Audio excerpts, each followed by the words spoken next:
आज आपण अगदी गावाकडे बनवल्या जाणाऱ्या पद्धतीने रेसिपी पाहणार आहोत. व्हिडिओ कुठेसुद्धा स्किप न करता संपूर्ण व्हिडिओ पहा.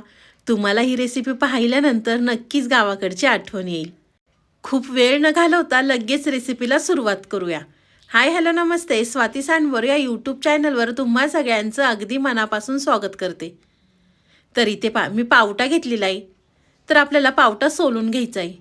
सोलल्यानंतर एका कुकरच्या भांड्यामध्ये आम्ही सगळा पावटा घेतलेला आहे. त्यानंतर आपल्याला 2 पाण्याने स्वच्छ धुवून घ्यायचं आहे. धुतल्यानंतर आपल्याला पावटा शिजण्यापुरतं पाणी घालायचं आहे. पाणी घातल्यानंतर त्यामध्ये चवीनुसार मीठ घालायचं आहे आणि कुकरला आपल्याला 3 शिट्ट्या करून हा पावटा शिजवून घ्यायचा आहे. तर एका साईडला पावटा शिजतोय तोपर्यंत आपण दुसरी तयारी करूया. इथे मी 2 कांदे आणि खोबरं घेतलेलं आहे. तर आपल्याला कांद्याला मधोमध चीर द्यायचा आहे, म्हणजे कांदा आतपर्यंत अगदी व्यवस्थित भाजला जाईल. तर इथे मी कांदासुद्धा चिरून घेतलेला आहे. तुम्हाला किती जणांसाठी बनवायचं आहे त्यानुसार तुम्ही इथे कांदे घेऊ शकता. या ठिकाणी मी जाळीवर आपल्याला आधी 2 मिरच्या भाजून घ्यायच्या आहेत. तर या ठिकाणी मी 2 हिरव्या मिरच्या घेतलेल्या आहेत. तर आपल्याला डाग पडेपर्यंत ह्या मिरच्या भाजून घ्यायच्या आहेत. आज आपण अगदी वेगळ्या पद्धतीने पावट्याची रेसिपी पाहणार आहोत. पावटा नको नको म्हणणारे सुद्धा अगदी 2-2 भाकरी खाऊन मोकळे व्हाल त्यांना समजणार सुद्धा नाही. तर तुम्ही या ठिकाणी पाहू शकता मी दोन्हीसुद्धा मिरच्या भाजून घेतलेल्या आहेत. त्यानंतर आपल्याला गॅसवरती कांदे ठेवायचे आहेत. कांदे ठेवल्यानंतर या ठिकाणी आपल्याला खोबरंसुद्धा ठेवायचं आहे आणि कांदे आणि खोबरं दोन्हीसुद्धा आपल्याला भाजून घ्यायचं आहे.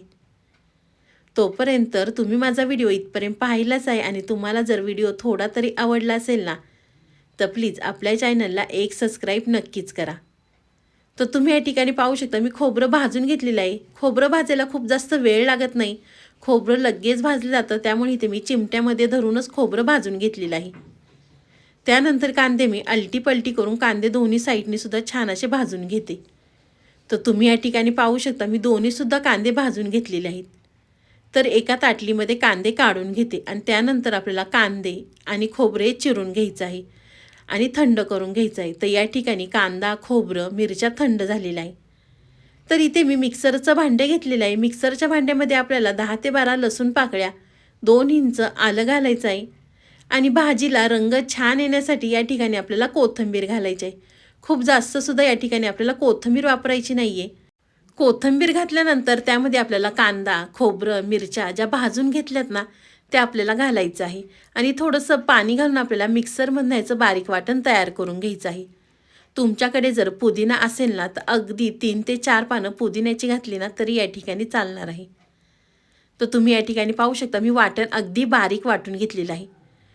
वाटण बारीक वाटलं ना, भाजी अगदी एकसारखी होते. वाटण वाटल्यानंतर इथे मी मोठ्या आकाराचा बटाटा मोठ्या फोडींमध्ये चिरून घेतलेला आहे.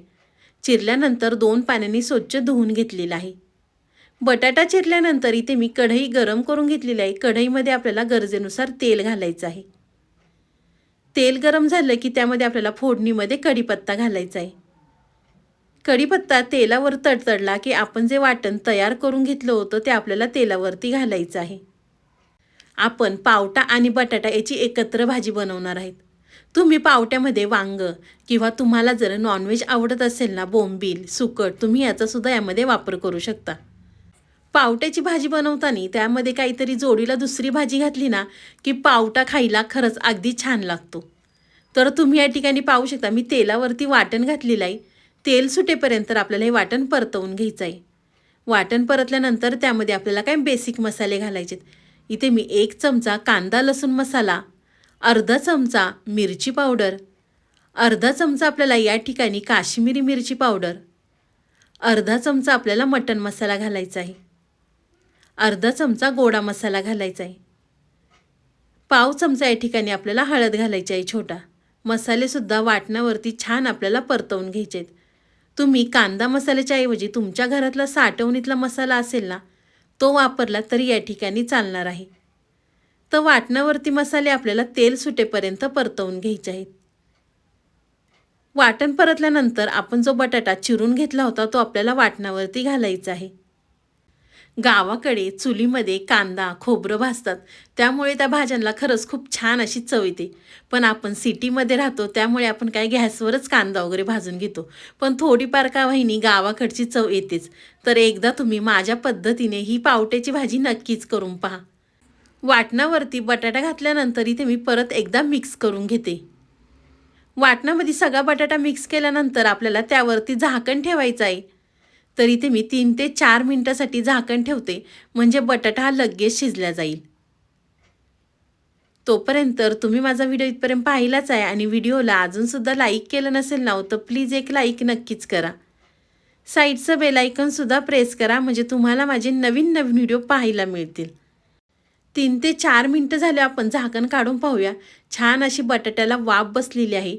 झाकण ठेवल्यामुळे बटाटा लगेच शिजला जाईल, त्यामुळे इथे मी 3 ते 4 मिनिटं झाकण ठेवलं होतं. परत एकदा बटाटा मिक्स केल्यानंतर आपण जो पावटा शिजवून घेतला होता कुकरमध्ये, तो पावटा घालायचा आहे. पावट्यामधलं पाणी आपल्याला अजिबातसुद्धा घालायचं नाही, कारण पावट्याला थोडासा कडसरपणा असतो. त्यामुळे आपल्याला पावटा शिजलेलं पाणी भाजीमध्ये वापरायचं नाही आहे. पावटा घातल्यानंतर इथे मी गरम पाणी घातलेलं आहे. तुम्हाला किती जणांसाठी भाजी बनवायची त्यानुसार तुम्ही या ठिकाणी पाणी घालू शकता. पण शक्यतो रसाभाजी करताना गरम पाण्याचा वापर करा, म्हणजे भाजीला चव आणि रंग अगदी छान येतो. तर गरजेनुसार पाणी घातल्यानंतर त्यामध्ये आपल्याला चवीनुसार मीठ घालायचं आहे. या ठिकाणी मला थोडीशी भाजी घट्ट वाटते, कारण बटाटा शिजायचा आहे, त्यामुळे आपल्याला बटाटा शिजण्याइतकं पाणी घालायचं आहे. गरजेनुसार पाणी घातलं की त्यामध्ये आपल्याला चवीनुसार मीठ घालायचं आहे. परत एकदा भाजी ते मी एकसारखी करून घेते आणि भाजीला आपल्याला छान अशी उकळी घ्यायची आहे. तर बारीक गॅसवरच आपण भाजी उकळून घेणार आहोत. तर तुम्ही या ठिकाणी पाहू शकता, मस्त अशी भाजी उकळलेली आहे. भाजीला रंगसुद्धा खूप सुंदर आलेला आहे की नाही. अगदी गावाकडच्या पद्धतीने आज आपण गावरान पद्धतीने ही पावट्याची भाजी बनवलेली आहे. तुम्हाला ही भाजी पाहून आलीच ना गावाकडची आठवण, तर एकदा नक्कीच करून पहा. तर मस्त आपली गरमागरम पावटा आणि बटाट्याची भाजी तयार झालेली आहे. तर इथे मी एकदा मिक्स करून घेते आणि त्यावरती आपल्याला चिरलेली कोथिंबीर घालायची आहे. तुम्ही गरमागरम बाजरीच्या भाकरीसोबत किंवा ज्वारीच्या भाकरीसोबत गरमागरम भात जर असेल ना, तर खरंच ही भाजी खूपच छान लागते. नॉनव्हेजच्या भाजीला सुद्धा अगदी मागे सरते. तर या ठिकाणी मी एका प्लेटमध्ये ही पावट्याची आणि बटाट्याची भाजी काढून घेते. नुसती सुगंधानेच ही भाजी अगदी घरभर या भाजीचा वास सुटला होता. तुम्हाला ही माझी आजची रेसिपी कशी वाटली ती मला नक्कीच कमेंट करून सांगा. व्हिडिओ आवडला तर व्हिडिओला लाईक, कमेंट, सबस्क्राईब करायला विसरू नका. तुम्ही माझा व्हिडिओ कोणत्या शहरातनं पाहता ते सुद्धा मला कमेंट करून नक्कीच कळवा. तर चला पुन्हा भेटूया असाच एक छानसा व्हिडिओ घेऊन. तोपर्यंत बाय.